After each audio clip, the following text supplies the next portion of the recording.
Ceci n'est ni l'arrivée du 100 mètres au JO, ni un entraînement de Dark Vador au marathon, mais un test de sprint maximal, durant lequel un coureur de fond, dont on entend la respiration à travers un masque, est supervisé et encouragé par des chercheurs. Stéphane Dufour, professeur en physiologie de l'exercice, fait partie de l'équipe pluridisciplinaire en charge de ces investigations. Il mène ses recherches au sein de l'unité mitochondrie, stress oxydant et plasticité musculaire de l'Université de Strasbourg, et notamment au Centre européen d'enseignement, de recherche et d'innovation en physiologie de l'exercice, le CERIP, dont nous allons parler aujourd'hui. Vous écoutez Sons de Science, le podcast qui vous explique la science derrière les sons, un podcast de l'Université de Strasbourg.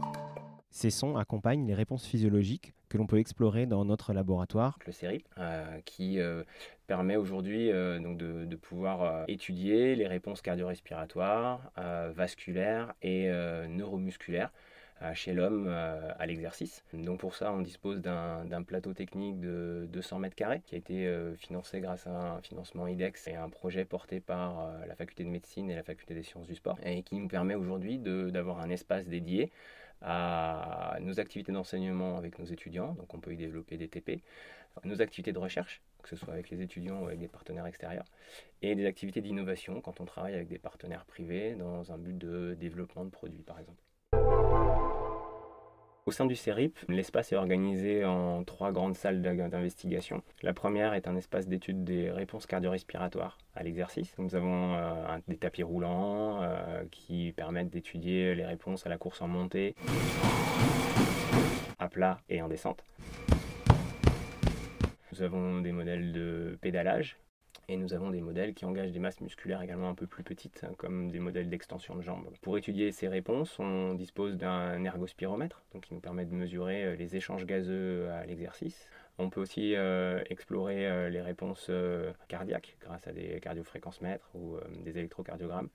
On peut explorer également les réponses vasculaires, notamment en mesurant les débits sanguins dans les principales artères qui vont alimenter les membres qui participent à l'exercice grâce à des appareils tels que les échographes. Le deuxième espace est un espace d'étude des réponses neuromusculaires à l'exercice. On dispose d'électromyogrammes qui nous permettent d'avoir accès à l'activité électrique des muscles pendant l'activité.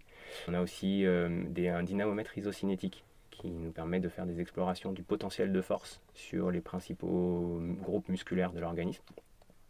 Et on dispose également de plateformes de force et de pédales instrumentées aussi qu'on peut mettre sur les vélos, qui nous permettent de voir comment est-ce que les pratiquants répartissent leur force au cours du cycle de pédalage.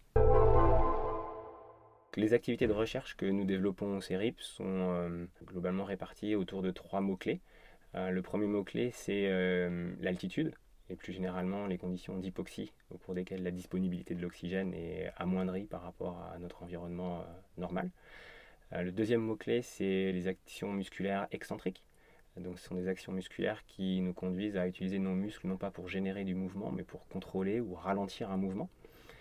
Et le troisième mot-clé, c'est la fatigue neuromusculaire. Pour ces différentes thématiques de recherche, on a des applications qui sont à la fois dédiées à l'optimisation de la performance chez les athlètes, mais qui nous permettent aussi de travailler sur des projets qui visent à réduire le handicap physique et donc améliorer la qualité de vie de patients qui peuvent être atteints de pathologies chroniques pour lesquelles un point commun fréquemment rencontré, c'est le déconditionnement musculaire.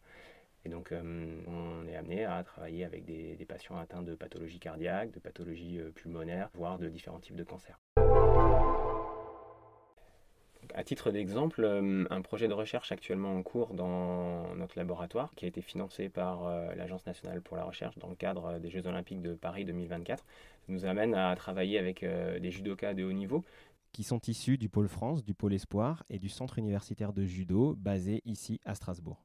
Donc l'idée est de leur proposer un entraînement innovant qui combine des expositions à l'altitude avec du travail musculaire excentrique. Le rationnel scientifique derrière ce programme, c'est d'utiliser des actions musculaires excentriques pour permettre aux athlètes de générer des forces musculaires importantes pendant les exercices qu'on leur propose et de le combiner à un environnement hypoxique pendant les séances pour pouvoir profiter aussi du niveau de stress métabolique plus important lié à la baisse de disponibilité de l'oxygène. Donc ce projet devrait se terminer pour l'été 2025.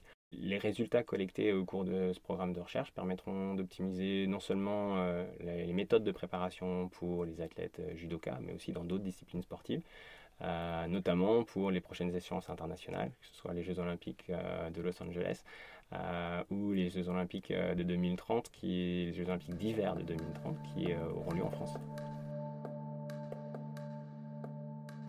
C'était Son de Science, le podcast qui vous explique la science derrière les sons.